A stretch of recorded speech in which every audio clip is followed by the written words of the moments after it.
Bengaluru has been struggling for clean water for the past couple of days, with the city's 1.4 crore people lining up outside tankers who are selling water at exorbitant rates.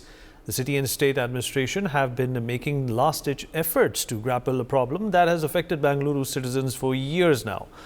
Where Bengaluru is known as the tech hub of the country, it is staggering to see the city suffer at the hands of floods and droughts of their own making and doing.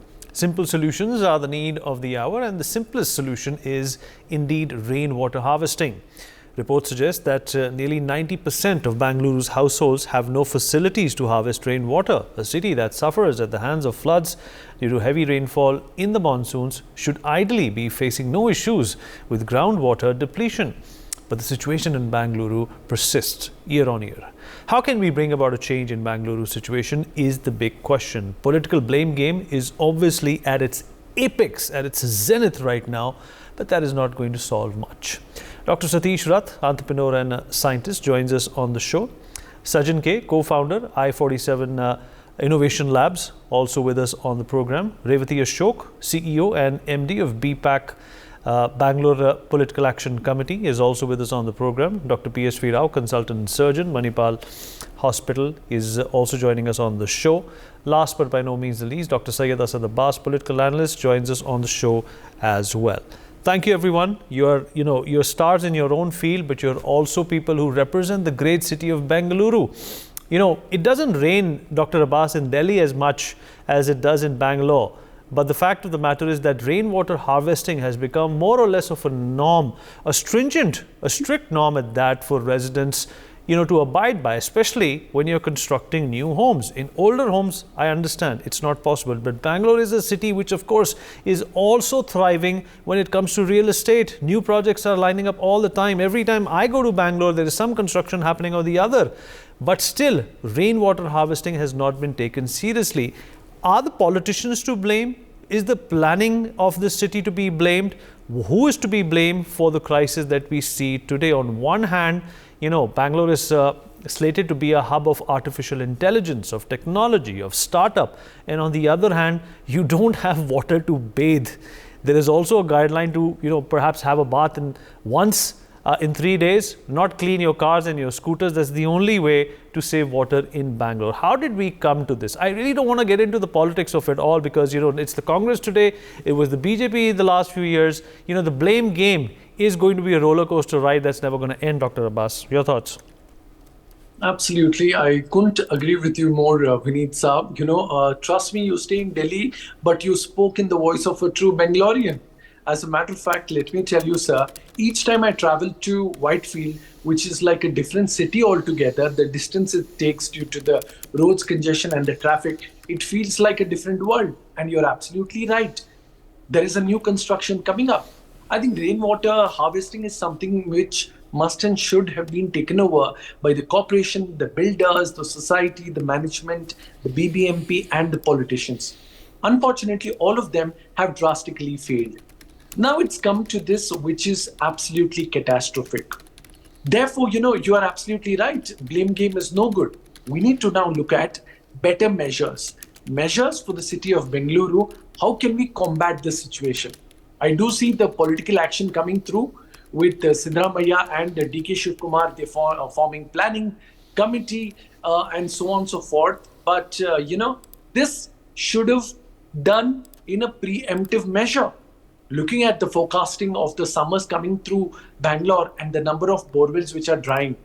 Therefore, now the way ahead undoubtedly will be water conservation of sorts, which needs to come true. Yesterday, after your show, when I was having a quick discussion with Dr. P.S. Rao, he also gave many solutions. He's got a working model on this front.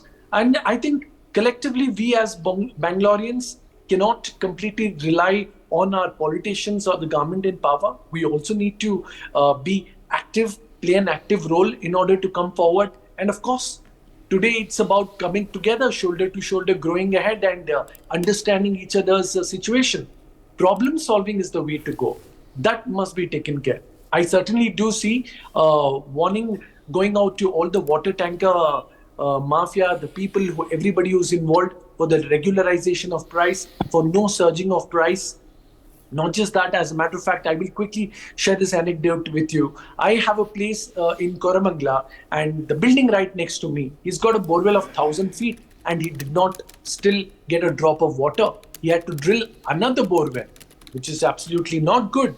But I, as a as a person of society, trying to help him with what water resource I could. So therefore, I think today it's about helping out each other, going ahead. There needs to be more scientific measures to come through. There needs to be large-scale planning for the days to come, not just now, because Bangalore City is a city to reckon with. You're absolutely right. We are the hub of artificial intelligence. We are the silicon capital of India, silicon capital of the East. We come very close to California now. So, startup hub of India as well. So therefore, when we do see many people across the length of breadth of our beautiful nation coming here, residing here, working here, making this place your karma bhumi, we need to ensure for the years to come, there need to be taken long-term measures. The two goals, short-term goals to combat summers now, long-term goals for the years ahead down the line. Without which, there's a saying, if you fail to plan, you plan to fail. And without planning, there you are bound to fail. So therefore, there needs planning, there needs action, there needs measures which are largely in the interest of people. Dr. Rath, where do you stand on this? It's the politician's job to ensure that the basic amenities are provided to people because, that's why they're voted in. That's why they are paid to do their jobs. And, people in Bangalore pay their taxes. In fact, it's one of those metropolitan cities which has the highest number of tax collection for the central as well as the state government as well. And still a basic amenity, like water is found wanting. Of course, you can deal with roads and potholes, which also is considered to be hazardous for the city of Bangalore. But now it's come to this, that you don't have water. I really, am fighting my temptation, but this has to be pinned on somebody. This has to be blamed on someone. So thanks, Vineet, for having me on this. So and definitely, worries me as a Bangalorean and a proud Bangalorean. And also, I think somewhere makes me a little bit pessimistic that why we are let's say, telling the same story again and again, every year kind of thing. And every year, this is getting worse and worse, as the coming year. So somewhere, I find that, the good parts are Bangalore is not only growing, let's say this year, Bangalore is going to keep on growing for next, let's say 2 decades, because this is the tech hub where maximum employment is going to be generated here because of IT and AI. And with each IT job, there are going to be 20 more associated workers, who are going to, get into the city. Along with that, I think, you're going to also have a lot more people, wanting to stay in Bangalore and then, see their lives as the best city in India. So we should be, first of all, proud of it. It's the best city, wherever I have gone, there cannot be a better city than Bangalore. Having said that, I think, Bangalore is also a very expensive city. I think, cost of living is also very high here. So despite the high cost of living, but the opportunities are very good here. So people prefer to stay here. So with this, I think, definitely as a citizen, we can expect, to have the basic amenity like water. For me, I think the problem lies in short-term planning. Each time the government changes, I think, again, the decision makers change. I don't blame it on the politicians because this is not a 5-year solution or 10-year solution. There has to be a planning over 30 years. How do we, reclaim our lakes? How do we do some technology so that, we can predict the, let's say, deficit in the demand, and then we can actually, act on top of it. A very good example, I would say is from Israel. Israel also is a very parched country. The majority part of Israel is actually desert, but, they never had actually shortage of water. Even they can invent actually water from thin air. So we need to depend on technology. There is no other way out. And there cannot be a better city than, Bangalore to depend on, let's say, technology. So I would say, these are the two solutions, what can happen. There has to be, the city growth planning. So whenever, new people are coming in, new cars are coming in, new houses are getting constructed, we should know that, what is the living population of Bangalore. Based on this, we can very easily predict what is the water demand or is going to be. And then very, very well also, we know through technology, we can also ensure what is the deficit is going to be.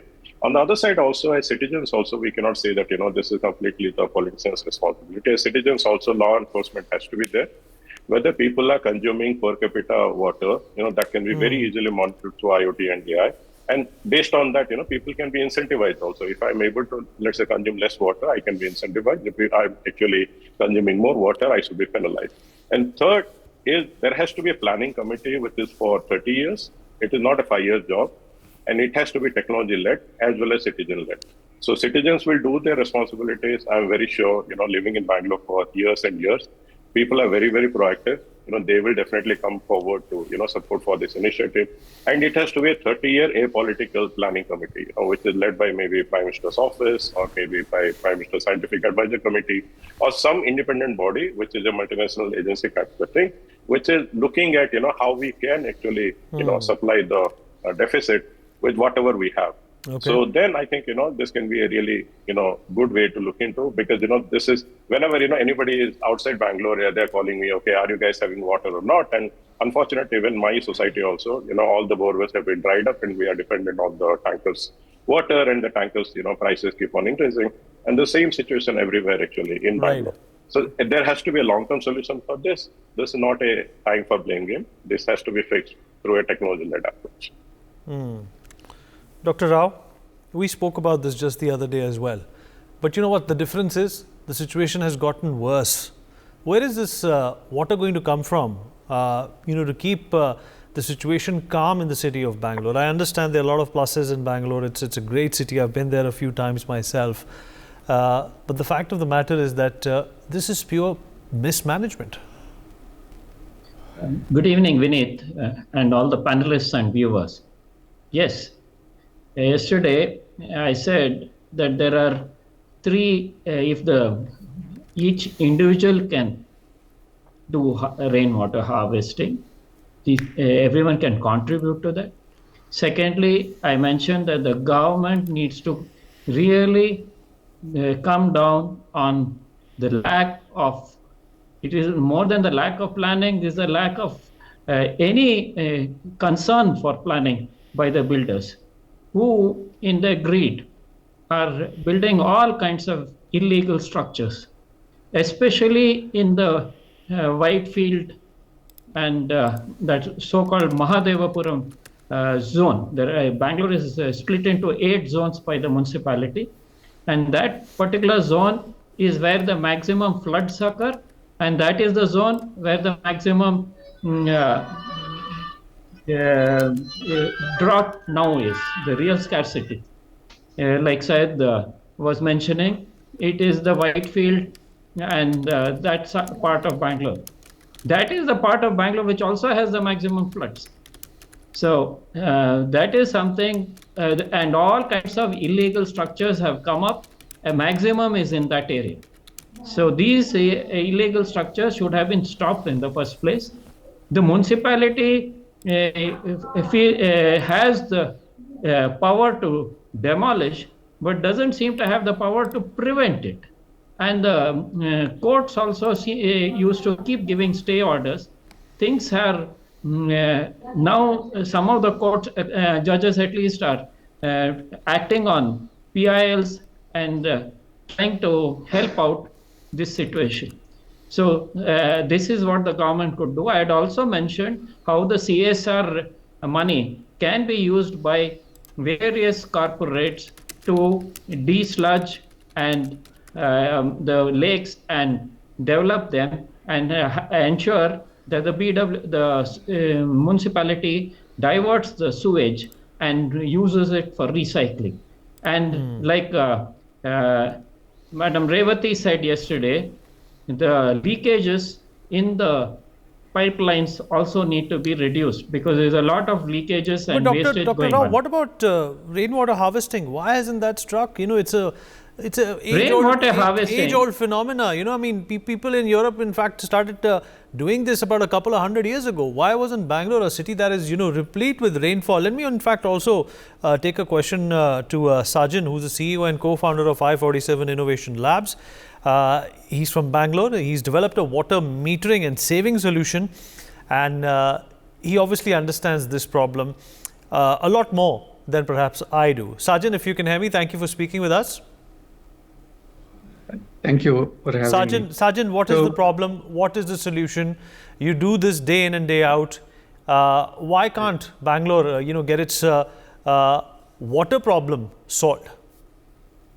Yeah, so I think you touched the right chord there about rainwater harvesting. Um, uh, see, when you say Europe started it 200 years ago, if you look at the network of tanks, the Raj Kalves and aquatic plants that were built here, it was done in 1500s, right? With a rainfall of more than 1100 in the past 10 years average, 1100 mm, Bangalore has enough rain to uh, cater to its water demand. So I think what went wrong is that during development, we lost focus and somehow lost the infra which was already built to sustain this city. That's where we are seeing this quick depletion of groundwater, because what was built over the past 500 years, we have used up probably in the last 20, 30 years, right? Um, while looking at sources like rainwater is good, uh, we started this primarily because demand reduction is also important, right? No matter how many sources we find, no matter how much water we purify, unless we as citizens know how to responsibly use water, say 135 liters per head is what WHO and Niti Aayog and all recommends, whereas we end up using 200 to 50 liters per head in Bangalore, right? So that's where systems like metering and automation, things like that would help. I'm happy that a lot of companies are coming up in that space. Apart from I-47, that's us. There are companies like FluxGen or Krishnam. A lot of Indian companies are now startups are investing in this space. And it would really make sense if we can go back to the healthy rainwater harvesting times, which was originally planned in this city, instead of pumping water, 100 kilometers far and 1 kilometer up, which really doesn't. We as a city would be having the highest embedded carbon, I think, in water. All right. Okay. Some good points there made there. Revati Ashok, rainwater harvesting is perhaps something that should be taken more seriously. Okay, enough about the problem. Let's discuss solutions over here, right? It's not only the government's job. The private sector also is very robust when it comes to finding out solution. Technology is something that we have our finger on the pulse. Then what's the delay, and what's the change in the kind of timeline that Bangalore needs? I think there has to be a greater sense of urgency about what we try to do with our water management. And I definitely agree with the previous speaker who spoke about managing demand and supply. There are two aspects to it, both demand and supply. Now, if you look at supply, we have 1470 MLD as of today. Last year it was 1450. We have augmented by another 20 MLD. And by May, they are planning to augment by another 400 plus MLD, and the Kaveri next stage becomes operational. But that is not the answer. How much supply can you keep providing when you are wasting water and I mentioned this yesterday as well on the same channel, that we have more than 29% water wastage. Now, if you look at 29% water wastage, that is really the shortfall that we are facing today. So that is a very, very critical issue. Now, the government over the years has been focusing. It was at one point almost 55%. It has now come down to, the latest figure as of yesterday was 27%, the leakage. But 27% leakage is still a very large number. And if we are able to fix that 27%, I think a lot can be done. Secondly, about rainwater harvesting, I think the city woke up to this a few years ago, and there were some very stiff rules on people like all the resident welfare associations and the newer complexes all have mandatorily the secondary and tertiary treatment of water, and therefore that is happening. But a lot of them are not aware what to do with the surplus water. So the treated water is being let out into the drains. So rather than that, in fact, if that treated water can be collected, and there are companies that are doing it, and they are paying the resident welfare associations for the water they collect, and then they in turn, they are the intermediaries who use it, who supply that water then to industrial purposes and to construction agencies, so construction companies. But this needs to happen in very large scale. Even today, treated water is being let out in the drains. So that's one aspect. So we must stop that, and we must mandate that all construction can never use fresh water. They have to use treated water, and industrial purposes, wherever it is not mandatory because it is for some medical purpose or something very serious, they all have to use treated water. And the interesting thing is, in Jaipur area, they have done an experiment, and this is being worked upon as a pilot to see how we can take the treated water, push it back to the lakes, and then have a double filtration process, and then again pipe it back. So there are many activities in progress, and this is going to be tried and tested with another 4-5 lakes. If we can fill all the lakes up, I think we will be in good shape. There are many small things we can do. And each one of us as citizens must see that we don't waste water. We don't allow leaky taps. We don't allow, we use aerators. So all of that, if we do, I think our water situation is very much manageable as of now, because we have the supply. It's because of wastage and because of, not knowing what to do with the treated water that we are facing this crisis. You're absolutely right, ma'am. And Dr. Abbas, there is always, that problem of plenty for some and empty for a few, right? Because if you look at, the upper middle class and the middle class who have, underwater motors and other type of water extracting motors, they will perhaps not feel this pinch. It's the poor in Bangalore, the relegated people who are in fact going to be, feeling the brunt of this particular problem the most. And these are the people, Dr. Abbas, who vote for the politicians the most, who in fact are carried away by these politicians the most. Absolutely, Vineet. I couldn't agree with you more on that front. As a matter of fact, I've been a part of several events along with Revati Ashok ji, where we did speak how it is important to increase the voting structure of the middle class, upper middle class, and the HNI. Largely, if we speak, BPL has become the large vote bank. 2018 elections, when I contested as an MLA candidate from the BTM layout, I faced the same thing. I think easy accessibility for the upper few because of the money power that they hold. The surge pricing has come to 5,000 rupees per tanker. I'm sure those families can. But what about the PPL families who largely contribute to those MLAs in power and their vote bank? I think that is something which we need to speak about. And I'm very glad, Vineet Saab, that you brought out this point. This is where mere rules of the government or the politicians is not enough. Implementation is everything here. I think those last construction companies and those corrupt people in the BBMP allowing construction to take place by taking some money or so on and so forth, they need to be penalized at the highest order. This government needs to set a remarkable precedence here, make an example out of it, so that nobody dares to do this. Because largely it's become so that for a mistake of a small few, large benefactors will be affected. So therefore, yes, those are measures which need to be taken at the immediate or for the days to come. If this isn't managed now, it will be catastrophic for everyone there. I will tell you, I come from a layout here in Richmond Town. We never faced this problem. Richmond Town is about a kilometer from MG Road and it's the heart of the city. Now, even my building, my society are also facing this problem. This could happen to anywhere else as well.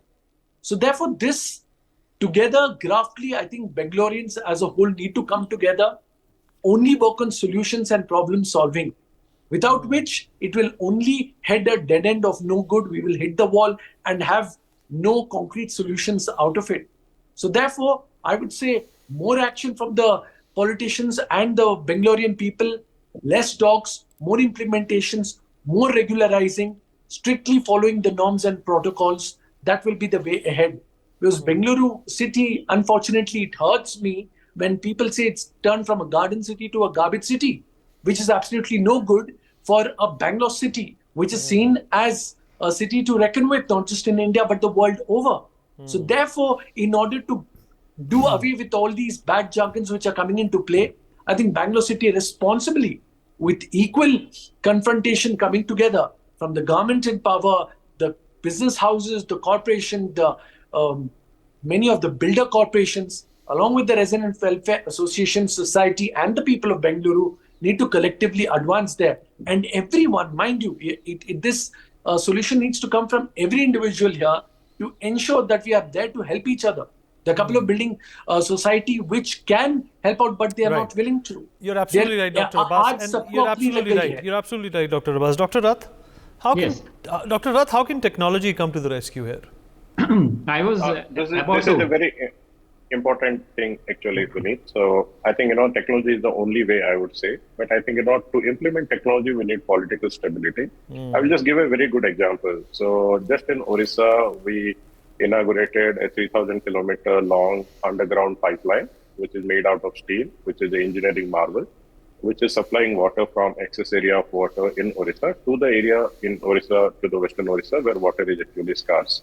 So it is also considered as the largest drip irrigation project, in a state.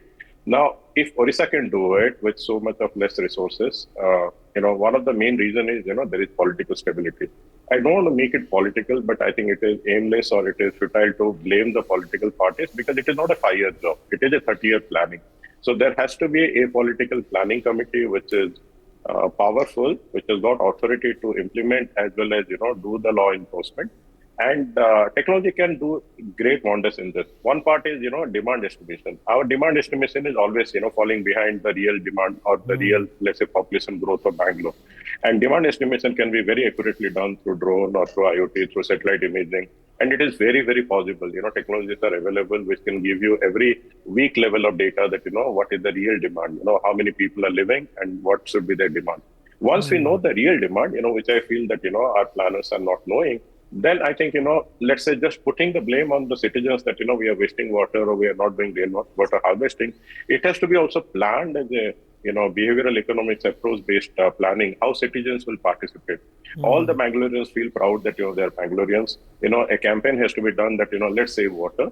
And then I think, we are going to implement not only rainwater harvesting, also incentivizing people who are regenerating water, who are generating water, as well as, who are making, efforts to see that, they are self-sufficient in water. Absolutely. So technology is the way, and definitely we can do this. Absolutely. We've run completely out of time, but no matter how hard you try not to politicize this, the fact of the matter is that, if there is no water in a school, whom are you going to blame? You're obviously going to blame the administration. If there's no water in a particular office, whom are you going to blame? You're going to blame the administration. It's by default that, the politics of Karnataka and Bangalore have to take note of this.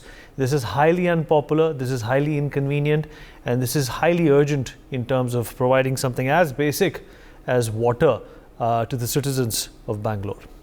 Would like to thank all my guests for being a part of this interesting conversation. For more such videos, subscribe to the NewsX YouTube channel, hit the bell icon.